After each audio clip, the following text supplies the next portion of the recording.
जो हमारी समस्या नहीं है, जो जनरल समस्या है, उसको हम अपनी निजी समस्या बना लेते हैं। देखो, जिसका भी इस संसार में मन होगा, जिसका भी शरीर होगा, उसको यही समस्या होगा जो आपको हो रहा है।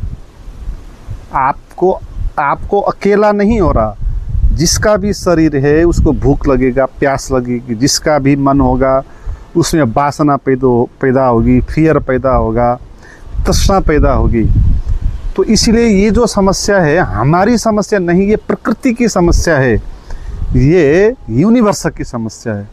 मगर जब हम इसको जानते नहीं और कहते हैं कि मेरी समस्या है, मुझे क्यों हो रहा है, तो हम इसमें अपने मैं को बीच में खड़ा कर लेते हैं। जब मैं बीच में खड़ा हो जाता है और वो समस्या के साथ युद्ध करता है, वो कहता है कि मुझे ही क्यों हो रहा है, जबकि उसको ही नहीं हो रहा, हर एक को हो रहा। तो इस वीडियो में हम जानेंगे कि जो समस्या हमारी नहीं, जो यूनिवर्स की समस्या है, प्रकृति की समस्या है, जो जनरल समस्या है, उसको हम कैसे अपनी समस्या बना लेते हैं, किस भ्रम के कारण उसको पर्सनलाइज कर देते हैं, और इससे बाहर आने के लिए हमको किन प्रोसेस से गुजरना होगा, उसके बारे में बात करें। तो पहले हम अपनी समस्या का कारण जानेंगे कि किस कारण से हम पर्सनलाइज कर देते हैं समस्या को, किस भ्रम के कारण। देखो, इसमें सबसे बड़ा फैक्टर ये होता है कि हम देख नहीं पाते हैं दूसरे को, हम खुद को ही देखते रहते हैं, सेल्फ सेंटर्ड होते हैं ना। हम दूसरों को कभी देखते ही नहीं, हमारी नज़र कभी व्यापक जाती ही नहीं। जैसे आप शादी में चले गए, सब लोग वहाँ एकदम सज धज के आते हैं, पार्टी का माहौल है, सब खुश नज़र आ रहे हैं, अच्छे अच्छे कपड़े पहन के रखे हैं। तो आपको ये लगेगा कि सभी लोग खुश हैं, सभी लोग आनंदित हैं, मैं ही दुखी हूँ, मैं ही अकेला हूँ, ऐसा आपको लगेगा। मगर ये आपका इल्यूजन होता है, क्योंकि वो लोग बाहर से दिखावटी कर रहे हैं, दिखावटी हंस रहे हैं, अच्छे अच्छे कपड़े पहन रखे हैं। हर एक आदमी यहाँ अपना दुख छिपाता है, दूसरों को कहता नहीं, और दूसरे के सामने अपने को खुश रखने का वो प्रैक्टिस करता है, उस तरह बात करता है, उस तरह हंसता है। इस कारण हमको ये लगता है कि मैं ही दुखी आदमी हूँ और दुनिया सब सुख में जी रही है, ऐसा लगता है। ऐसा नहीं है। जैसे मैंने कहा, हर एक आदमी को ये समस्या होगी जो आपको होती है। शरीर होने के कारण जो समस्या होती है ना, वो सभी को होगी जिसका भी शरीर होता है। मन होने के कारण जिसको भी समस्या होती है, वो समस्या सबकी ही समस्या होगी। मगर आप इस तरह उसको अपनी समस्या बनाओगे तो उस समस्या को आप और बड़ी समस्या बना दोगे, क्योंकि उसके साथ फिर आप संघर्ष करोगे, हीनता बोध से भर जाओगे कि मेरे साथ ही क्यों हो रहा है। तो इससे आपकी समस्या और ज़्यादा हो जाएगी। देखो, समस्या में समस्या नहीं होता, समस्या को समस्या देखने में समस्या होता है। तो आप जब मुझे ही हो रहा है इस तरह देखोगे तो आप समस्या को और ज़्यादा समस्या बना रहे हो, जो समस्या है नहीं। और दूसरा रीज़न ये होता है कि हम आइडेंटिफिकेशन कर लेते हैं, हम अपने भावों को, अपने विचारों को, अपनी परेशानियों को मान लेते हैं कि यही मैं हूँ। हम विचार और मैं के बीच में भेद नहीं कर पाते, विचार को ही मैं कह देते हैं। जब पीड़ा हो गया तो हम एकदम से पीड़ा के साथ चिपक जाएंगे, परेशानी होगी तो एकदम से परेशानी के साथ हम जुड़ जाएंगे, उसके साथ हमारा आइडेंटिफिकेशन हो जाएगा और हम ये कहेंगे कि मैं परेशान हूँ, मैं दुखी हूँ, मैं पीड़ित हूँ।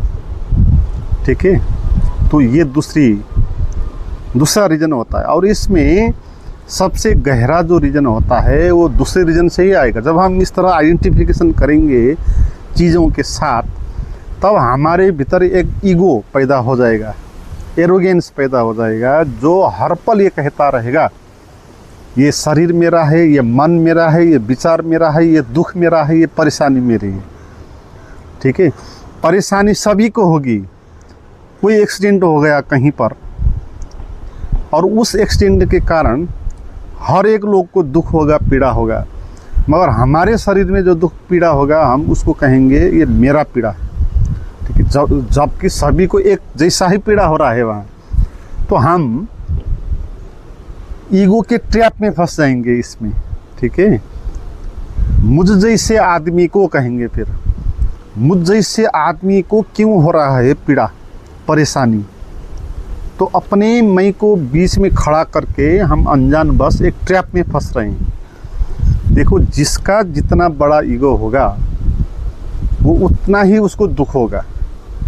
बात एक ही होगी, मगर जिसके पास बड़ा ईगो होगा उसको बड़ा दुख होगा, छोटा ईगो जिसके पास होगा उसको छोटा दुख होगा। बात एक ही घटेगी। एक नौकर है, एक मालिक है। एक अजनबी आदमी आया, दोनों को कहा, कुछ ऐसा वाक्य बोल दिया उसको, दोनों को, मगर जो उसको थोड़ा नीचा दिखा के बात कर दिया, तो जो नौकर है उसको ज़्यादा दुख नहीं होगा, क्योंकि उसका ईगो बड़ा नहीं है। मगर जो मालिक होगा उसको बहुत बड़ा ईगो दुख हो जाएगा, क्योंकि उसके पास बड़ा ईगो है ना। मालिक को सहन नहीं होगी ये बात, कोई उसको नीचा दिखा के बात करे, क्योंकि वो अपने को बड़ा मानता है। तो ये ईगो का ट्रैप होता है। हम अपने को जितना बड़ा मैं मानेंगे उतना ही हमको दुख होगा। दुख होने से दुख नहीं होगा, ईगो होने से दुख होगा। ये बात आप अच्छे से समझ ले, क्योंकि दुख तो सभी को एक जैसा ही होता है। जैसे बार बार कहता हूँ कि 5-7 लड़के एग्ज़ाम में फेल हो गए, उनमें से एक लड़का ऐसा है इतना दुखी हो गया कि सुसाइड तक कर लिया उसने। दूसरा इतना दुखी हो गया कि एकदम से पागल हो गया। तीसरा लड़का जिसको कुछ फ़र्क नहीं हुआ, भूल गया उस बात को और अपना आगे और अच्छा काम करने में लग गया। तो एक ही बात घटी, घटना तो एक ही घटी, मगर दुख फर्क लिया उन्होंने। किसी ने बहुत ज़्यादा दुख उठा लिया, किसी ने कम उठाया, किसी ने उठाया ही नहीं। इसलिए समस्या होने से समस्या नहीं होती, हमारा मैं भाव होने से समस्या होती है। जो ये मानेगा अपने को बहुत बड़ा हूँ, मैं तो बहुत ही स्पेशल हूँ और मुझे तो समाज में बहुत अच्छा करके दिखाना है, बहुत बड़ा होना है, तो बहुत ज़्यादा नंबर लेके पास होना है, जो इस तरह सोचेगा ना, अगर वो फेल हो जाएगा वो सुसाइड कर लेगा। क्योंकि आप जितना बड़ा आकांक्षा रखोगे, जितना बड़ा लोभ रखोगे, आपको उतना ही बड़ा दुख होगा। तो ये जो आइडेंटिफिकेशन है हमारी, कि हर एक चीज़ के साथ अपने मैं को जोड़ देना, मुझे हो रहा है, मुझे ही क्यों हो रहा है, इसमें भी पहले कहेंगे मुझे हो रहा है, जबकि आपको ही नहीं हो रहा, हर एक आदमी को हो रहा है। और फेल तो बहुत सारे लोग हुए, 1000 लोग फेल हुए, ठीक है, मगर आप कहेंगे कि मैं फेल हो गया। फिर उसमें आप ये कहेंगे कि मुझ जैसा आदमी फेल हो गया, मुझ जैसा, तो वहाँ बड़ा ईगो है आपका। तो इस ईगो के ट्रैप के कारण हम और दुख और परेशानी में फंस जाते हैं। देखो, अब इस दुख या परेशानी से कैसे बाहर आएं, तो इसकी प्रोसेस जो होगी वो ये होगी, आपको आपकी जो प्रोजेक्शन है ना, आपको देखने की जो दृष्टि है, जर्नलाइज चीज़ों को पर्सनलाइज करने की जो चीज़ है उसको उल्टा करना होगा। आपको पर्सनलाइज टू जर्नलाइज करना होगा। जो आपको लग रहा है कि आपकी ही समस्या है, आपको ही हो रही है, अब आपको उस समस्या को उस तरह देखनी है जैसे मैंने कहा कि ये समस्या तो हर एक को होती है। मेरे शरीर में ठंडी लग रही है तो दूसरे के शरीर में भी ठंडी लगेगी। ठंडी का महीना हो तो सभी को सेम ठंडी लगेगी, आपको ही नहीं लगेगी।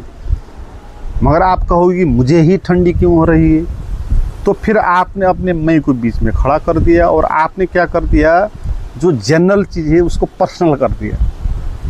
तो आपको उल्टा करके देखना, आपको ठंडी हो रही है तो ये देखना है कि सभी लोगों को ठंडी हो रही है। तो ठंडी का होना वो शरीर के कारण है, मेरे कारण नहीं है, ठीक है, शरीर के कारण है और मौसम के कारण है, ये प्रकृति के कारण है। तो आपको दूसरों के शरीर को देखना चाहिए, थोड़ी दृष्टि को थोड़ा व्यापक करनी चाहिए। आप देखो, हर एक आदमी का शरीर देखो और अपने शरीर के साथ उसका तादात्म्य में बनाओ कि आपका शरीर और उसका शरीर क्या अलग अलग होता है, क्या दोनों का शरीर ही एक ही प्रकृति के साथ जुड़ा हुआ नहीं है, क्या एक ही वायुमंडल से दोनों शरीर सांस नहीं ले रहे हैं, क्या एक ही ज़मीन पर दोनों खड़े नहीं, क्या एक ही ऑक्सीजन, एक ही पानी और अन्न के कारण सबके शरीर खड़े नहीं हो रहे, क्या एक के शरीर में जो दुख होता है, जो वासना उठती है, जो भूख और प्यास का अनुभव होता है, ठंडी और गर्मी का अनुभव होता है, क्या मुझे ही होता है? सबको होता है। ये प्रकृति का है, ये प्रकृति की परेशानी है, प्रकृति का दुख है, आप इस तरह कह सकते हो। तो इसको आपको व्यापक तरीके से लेना है और मन के साथ भी इसी तरह देखना है। दूसरों को मन को भी देखना है। आपके मन में जो भय होता है, हर एक के मन में भय होता है, आपके मन में ही नहीं होता है। मगर आप ये कहोगे कि मुझे भय क्यों हो रहा है, तो और ज़्यादा भय होने लग जाएगा। वासना, क्रोध आ रहा है तो आपके मन में ही नहीं आ रहा है, एक साथ सबको भय होता है ना। आप 20 लोग बैठे हो और कोई आदमी आया हाथ में पिस्तौल लेके, तो 20 ही लोग घबरा जाओगे, तो सबके शरीर में वो एड्रिनल की ग्रंथि निकलेगी भयभीत करने वाली। तो आपको कोई पर्सनल यहाँ दुख नहीं दे रहा, ठीक है। हम इस तरह सोचते हैं ना, मेरे भाग्य ऐसा, मुझे ही ऐसा होता है। आपको ही ऐसा नहीं हो रहा भाई, और आदमी को ही नहीं, जिसका भी शरीर होता है सभी में ये होता है। जानवरों में भी होता है, जानवर के शरीर में भी दुख का अनुभव होगा, परेशानी का अनुभव होगा। तो ये ब्रह्म की समस्या है, इस तरह आप देखिए, ये प्रकृति की समस्या है और आपकी निजी समस्या नहीं होती है। ये आपको देखना है, फिर आप इससे बाहर आ पाओगे। क्योंकि जब आप मेरी समस्या नहीं है इस तरह समझोगे तो आपका मैं बीच में खड़ा नहीं होगा। और हमने कहा जितना बड़ा मैं होगा उतना बड़ा उसको परेशानी होगी, तो मैं नहीं होगा तो परेशानी ही नहीं होगी। इसलिए मैं के होने से परेशानी होती है। जब आप जानोगे कि आपका शरीर, आपका मन आपका निजी नहीं है, ये यूनिवर्स का है, नेचर का है, या ऐसा इसका स्वभाव है, तो आप ये नहीं कहोगे कि मेरे साथ ज़्यादा दुख हो रहा है, मुझे ज़्यादा परेशानी हो रही है, मैं अज्ञान के चक्कर में पड़ गया हूँ, कैसे बाहर आऊँ करके फिर इसके साथ लड़ोगे भी नहीं, संघर्ष भी नहीं करोगे, घृणा भी, दुश्मनी भी नहीं मोलोगे इनके साथ, तो फिर आप बाहर आने में सक्षम हो जाओगे। देखो, हमने कहा जिस तरह ये समस्या हमारी निजी नहीं होती है, यूनिवर्स की होती है, प्रकृति की होती है, इसी तरह इसका समाधान भी आपका निजी नहीं होता, ये भी यूनिवर्सल होता है। जब आप अपने मन को व्यवस्थापन कर लेते हो, जब आप अपने मन से ऊपर उठ के शांत हो जाते हो, तो आपने अपने शरीर को ही शांत नहीं किया, यहाँ आपने पूरे प्रकृति को ही शांत कर दिया। ये बात अच्छी से समझ लेना है। आपने अगर स्वयं को शांत और आनंदित बना लिया तो आपने ब्रह्मांड को शांत और आनंदित बना लिया, क्योंकि आप हो ब्रह्मांड, ठीक है। इसीलिए संत पुरुष कहते हैं कि जो संत होते हैं गुफा में बैठ के ध्यान करते हैं, अकेले बैठ के ध्यान करते हैं, हमको लगता है कि ये समाज से भाग के व्यक्तिगत सुख के लिए इस तरह अभ्यास करना के स्वार्थ नहीं है, ऐसा नहीं, ठीक है। जो भी आदमी इस संसार में कहीं बैठ के, चाहे गुफे में बैठ के हो, चाहे कमरे में बैठ के हो, चाहे गार्डन में बैठ के हो, अगर वो शांत हो रहा है तो पूरा अस्तित्व को ही शांत कर रहा है, क्योंकि उसकी अपनी समस्या नहीं है, परेशानी सब अस्तित्व की परेशानी है। तो तुम अगर दुख का इस सागर के एक कोने को शांत कर दोगे तो पूरा ही सागर को ही बदल दोगे आप, ठीक है। इसलिए ओशो कहते थे कि हर युग में, हर समय में पृथ्वी में एक ना एक बुद्ध पुरुष होता है। अगर बुद्ध पुरुष नहीं होता है किसी भी समय, तो इतना हिंसा मच जाएगा, इतना लोग अराजक हो जाएंगे, इतने क्रोध में आ जाएंगे, सब आपस में लड़के मर जाएंगे। ठीक है, वो तो बुद्ध पुरुष की देन है। वो अकेले बैठ के रमण महर्षि जैसे जंगल में बैठ के ध्यान कर रहे हैं। दिखाई पड़ने में लगेगा कि ये तो अपने लिए कर रहा है और संसार से भाग गया है, भगोड़ा है लग रहा। ऐसा नहीं, रमण महर्षि वहाँ ब्रह्मांड को ही समाधान कर रहे हैं। ठीक है, प्रकृति को ही समाधान कर रहे हैं, हर एक की समस्या को वहाँ समाधान कर रहे हैं। तो समस्या भी हमारी नहीं होती, समाधान भी हमारा नहीं होता, सबका समाधान हो जाता है। इसीलिए आपको जब भी ऑब्जर्वेशन करना हो अपने साथ, अपने मन को व्यवस्थापन करना हो, तो आपको ये बात समझ लेनी चाहिए कि जो भी आपको अनुभव होता है, दुख का, बेचैनी का, समस्या का, आपको देखना है कि दूसरे को भी ऐसा ही होता है। और ये दुख शरीर के होने के कारण है, आपको ही नहीं है। आप कोई ऐसा स्पेशल आदमी नहीं हो कि किसी ने आपको ही ज़्यादा दुख दे के रखा है। ये भी ईगो की ही बात है ना, ये भी अहंकार ही है। अहंकार इस तरह भी कहता है ना, आपने देखे होंगे बहुत सारे लोग कहते हैं कि भगवान ने मुझे ही इतना दुख क्यों दिया, मुझे। इसमें भी ईगो होता है, क्योंकि वो दूसरे से थोड़ा अलग हो गया, स्पेशल हो गया, कि जिसको ना भगवान ने ज़्यादा दुख दे दिया। इसका अर्थ क्या है, भगवान ने उसको कुछ अलग कैटेगरी में रख दिया है ना, उसको भगवान ने कुछ वैल्यू ज़्यादा दे दिया। इस तरह हम सोचते हैं। तो यहाँ कोई भी किसी को दुख नहीं देगा, हम ही दुख में उलझ जाते हैं नासमझी के कारण। और वो नासमझी क्या है, जो जनरलाइज समस्याएं, जो जनरलाइज अज्ञान है, उसको हम पर्सनलाइज कर देते हैं। ठीक है, उसको हम अपनी निजी बना लेते हैं, उसके साथ आइडेंटिफिकेशन करके। तो आपको इस तरह देखना है, इसी को ध्यान कहते हैं। ध्यान का अर्थ ये है कि आप चुपचाप आंख बंद करके जो भी आपको अनुभव हो रहा है उसको इस तरह देख रहे हैं वो जैसे कि एक प्रकृति का फैक्ट है। ये आपकी पर्सनल समस्या नहीं है। पर्सनल दृष्टि से देखोगे तो फिर आप ये कहोगे कि मेरे साथ क्यों हो रहा है ऐसा, फिर आप उसके साथ लड़ने लगोगे। फिर उपाय, मेथड, विधि चाहिए आपको कि क्या करूं, कैसे बाहर आऊं। तो पहले खुद ही फंस रहे हो, अपनी समस्या पता के तो देखो उसको। साथी भाव में देखने का अर्थ ये तो फैक्ट है, और ये सबके है। जहाँ भी मन होगा, शरीर होगा, सबके साथ ऐसा ही होगा। देखो, मैं आपसे बात कर रहा हूँ, हज़ारों लोग आप मुझे सुनेंगे। तो यहाँ पर मैं किसी एक आदमी के मन के, उसके शरीर के चिंता की बात थोड़ी कर रहा हूँ। मैं तो हज़ारों, जितने भी लोग आप सुन रहे हैं ना, सभी की बात कर रहा हूँ। क्योंकि सभी का शरीर में, सभी के मन में ऐसा ही होता है जैसे एक के साथ होता है।